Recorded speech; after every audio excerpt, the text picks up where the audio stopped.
सुस्वागतम, खुश आमदीद, welcome to Suhana Safar with Annu Kapoor, सिर्फ 92.7 बिग एफएम पर। धन्यवाद। आज फिर से कोशिश करूंगा कि जो लोग ट्रैफिक में फंसे हैं, मेरे शो को सुन रहे हैं, अपनी कहानियों और गानों से उनका थोड़ा स्ट्रेस कम कर सकूं, और जो लोग इत्मीनान से घर पर बैठे मुझे सुन रहे हैं, उनका मन और ज़्यादा बहला सकूं, टाइम पास कर सकूं। जो आज आपके मनोरंजन के लिए जो अफसाने लेकर आया हूं, उनकी एक झलक आपके सामने पेश करता हूं। दोस्तों, आज के सुहाने सफर में मैं आपको सुनाऊंगा अभिनेता मोतीलाल के रईसाना मिजाज के कुछ किस्से। कैसे उन्होंने अपनी दौलत को लापरवाही से खर्च किया और इस लापरवाही का अंजाम क्या हुआ। क्यों एके हंगल जिंदगी भर नहीं भुला पाए उस बच्चे के चेहरे को जो ट्रैफिक सिग्नल पर उनकी गाड़ी के शीशे साफ किया करता था। और बताऊंगा एक फिल्म की एक गजल के बारे में। फिल्म दिल की राहें, गजल रस्म उल्फत को निभाएं तो निभाएं कैसे। ये गजल लिखी थी नक्श लायलपुरी ने। ये गजल जितनी यादगार है उतनी ही यादगार है इसके लिखे जाने की कहानी। ये भी आज के ही शो में। और बताऊंगा कि फिल्म नागिन के हिट गीत जिंदगी के देने वाले जिंदगी के लेने वाले, प्रीत मेरी छीन के बता तुझे क्या मिला, इस गाने के कोरस में एक्टर महमूद शामिल थे, लेकिन गाने के लिए नहीं बल्कि सिर्फ होंठ हिलाने के लिए। क्या था ये किस्सा। आज के सुहाने सफर की इब्तिदा बेहतरीन अभिनेता, अजीम फनकार मोतीलाल के किस्से के साथ। मोतीलाल बड़े रईसाना तबीयत के इंसान थे और इनके इसी रईसाना तबीयत के बहुत से किस्से मशहूर हैं।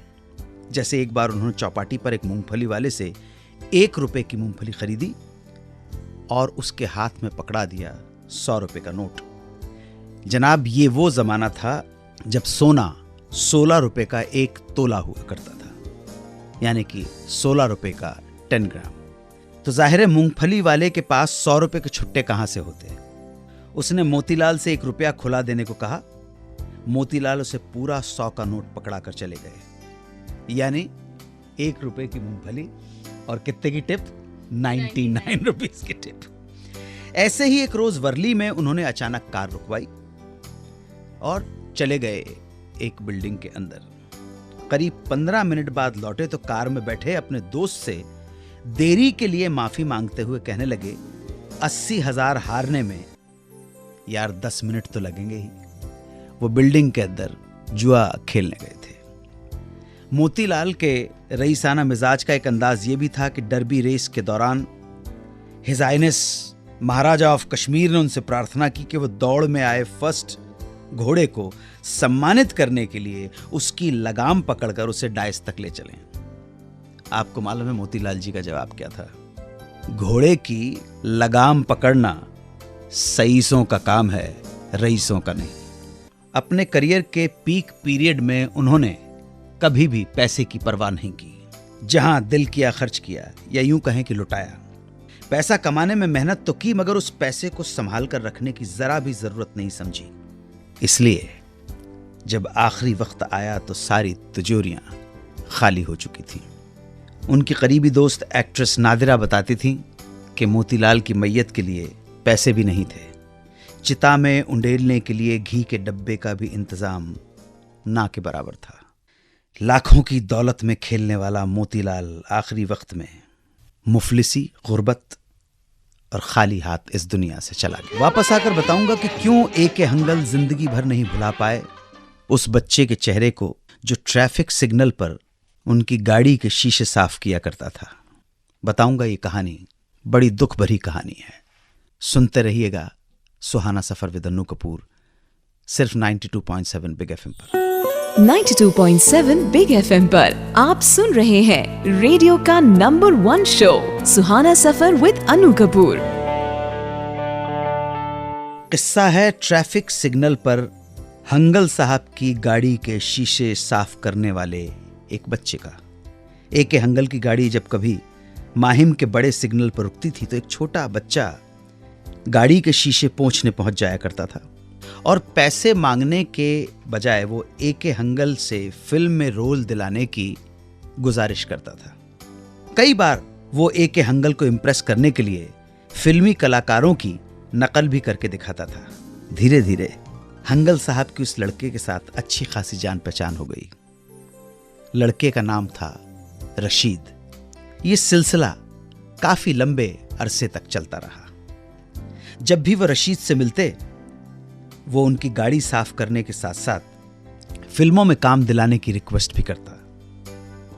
हंगल साहब कम्युनिस्ट विचारधारा के थे और इस वजह से उनका झुकाव समाज के निचले वर्ग के लोगों की तरफ ज्यादा था।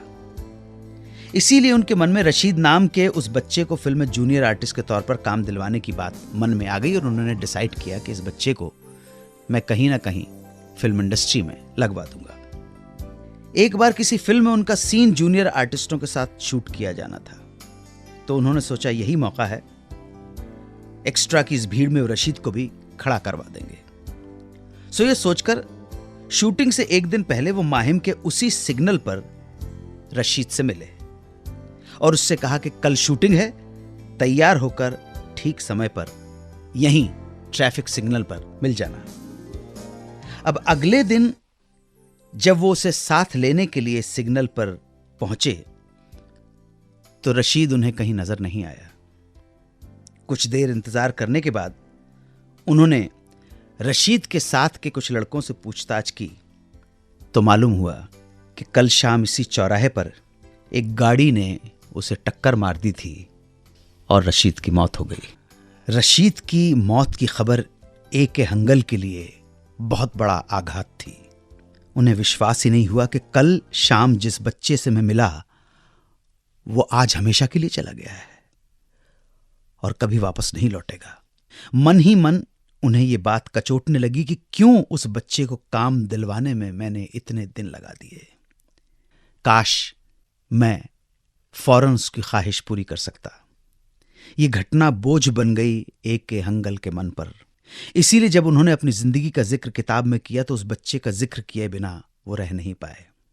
जब तक जिंदा रहे हंगल साहब, ना तो कभी वो घटना उनके जहन से गई, ना ही उस बच्चे रशीद। एक गजल याद दिलाना चाहूंगा आपको।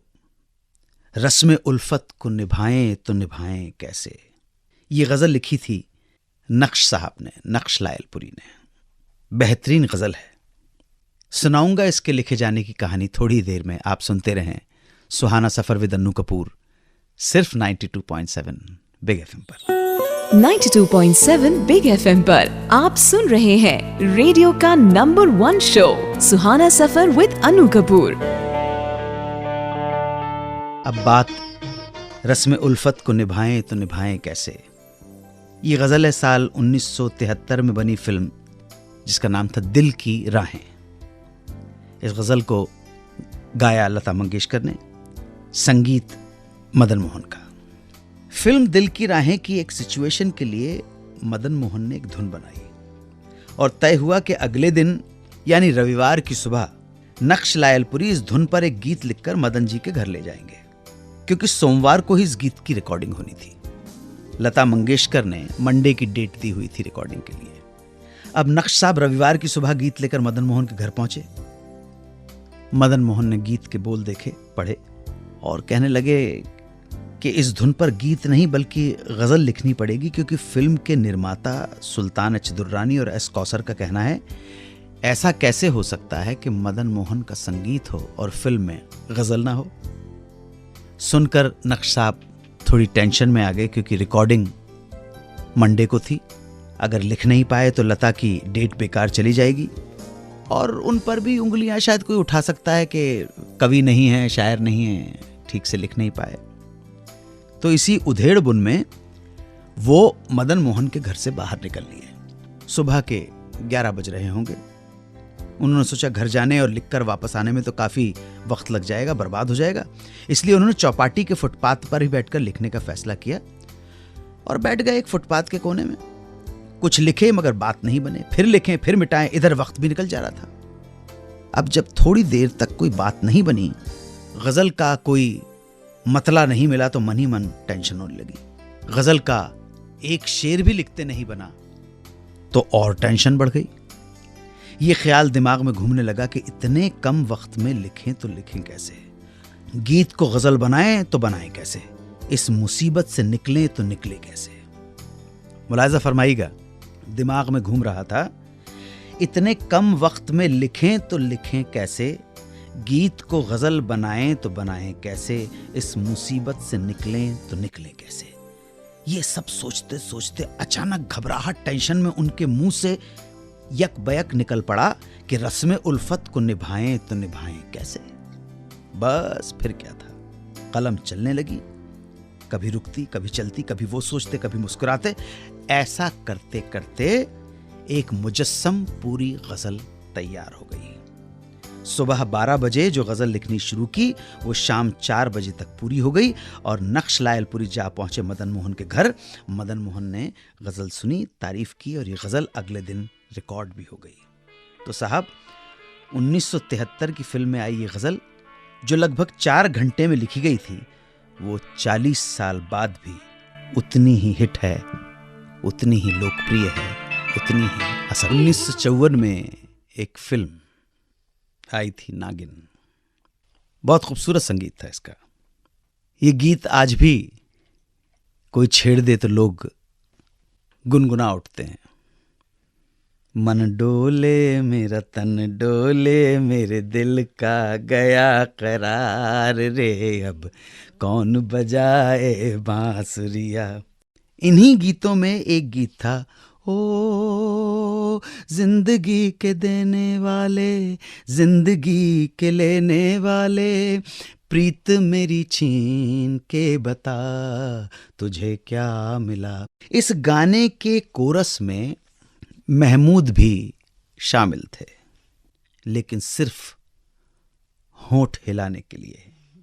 ये कहानी सुनाऊंगा थोड़ी देर में, लौटकर आप सुनते रहें सुहाना सफर विद अन्नू कपूर, सिर्फ 92.7 बिग एफएम पर। 92.7 बिग एफएम पर आप सुन रहे हैं रेडियो का number 1 show Suhana suffer with Annu Kapoor. आप जानते हैं और हमने अपने बीते हुए एपिसोड्स में बताया भी है महमूद साहब के बारे में कि उनके अब्बा मुमताज़ अली उस ज़माने के बहुत बड़े डांसर थे, कलाकार थे। बॉम्बे टॉकीज़ में अच्छी खासी तनख्वाह पर नौकरी करते थे, लेकिन शराब पीने की गलत आदत की वजह से घर के माली हालात बिगड़ते चले गए। इसी वजह से महमूद को बचपन से ही संघर्ष करना पड़ा। पैसा कमाने के लिए महमूद ने हर तरह का काम किया। Producer, director, lyricist PL Santoshi के यहाँ ड्राइवर की नौकरी की, कैमरामैन अर्जुन देसाई को असिस्ट किया, सेट डिजाइनर कमलेश्वर सहगल के असिस्टेंट रहे, डीएन देसाई को एडिटिंग में असिस्ट किया और हेमंत कुमार के गानों में कोरस भी गाया। आज महमूद का जो किस्सा मैं आपको सुनाने जा रहा हूं उसका जिक्र किया गया है हनीफ ज़वेरी की एक किताब, इसका टाइटल है a man of many moods. इस किताब में लिखा है कि जब फिल्म नागिन के गीत की रिकॉर्डिंग की तैयारियां चल रही थीं, ये गीत जिंदगी के देने वाले, जिंदगी के लेने वाले, प्रीत मेरी छीन के बता तुझे क्या मिला, तब कोरस सिंगर्स में महमूद भी शामिल थे। संगीतकार रवि उन दिनों हेमंत कुमार को असिस्ट किया करते थे। रिहर्सल के दौरान उन्होंने देखा कि महमूद आउट ऑफ ट्यून गा रहे हैं। रवि ने उनसे बार बार रिहर्सल कराई, लेकिन महमूद आउट ऑफ ट्यून ही रहे। आउट ऑफ ट्यून मतलब आप कोई गाना गाइए, आप, मैं बता सकता हूँ हल्का सा बेसरा का कोई भी गाना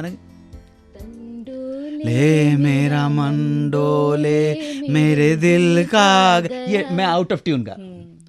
तो बहुत बार कहने के बावजूद, रिहर्सल कराने के बावजूद, इंस्ट्रक्शंस के बावजूद वो ट्यून नहीं हो सके।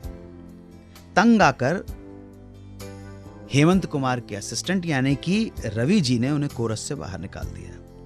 महमूद साहब ने बड़ी मिन्नतें की, लेकिन रवि नहीं माने। ये बात हेमंत कुमार को पता चल गई। हेमंत कुमार महमूद की बैकग्राउंड और उनकी आर्थिक स्थिति के बारे में अच्छी तरह से जानते थे और फिर मुमताज अली की कलाकारी के लिए उनके मन में बहुत इज्जत थी, बहुत सहानुभूति थी। इसलिए सब कुछ जानने के बावजूद उन्होंने रवि से कहा, महमूद को कोरस में रहने दो, वो गाएगा। और दूसरी तरफ महमूद को एक कोने में ले गए और कहा, कोरस में खड़े रहना मगर आवाज न निकालना, कुछ गाना नहीं, सिर्फ होंठ हिलाते रहना। और हुआ भी यही। महमूद इस गीत की रिकॉर्डिंग में कोरस में खड़े रहे और खड़े खड़े सिर्फ मुंह हिलाते रहे। और कोरस में गाने का जो पेमेंट होता है, दादा हेमंत कुमार की सहानुभूति के कारण महमूद को वो पेमेंट मिल गई। ग्वालियर के समीर यादव ने एक प्रश्न पूछा है। वो जानना चाहते हैं कि फिल्म दोस्ती में नेत्रहीन और अपंग की भूमिका करने वाले अभिनेता सुधीर कुमार और सुशील कुमार के बारे में कुछ बताएं। समीर यादव जी, कोशिश करूंगा कि ब्रेक के बाद आपके प्रश्न का थोड़ा बहुत जवाब दे सकूं।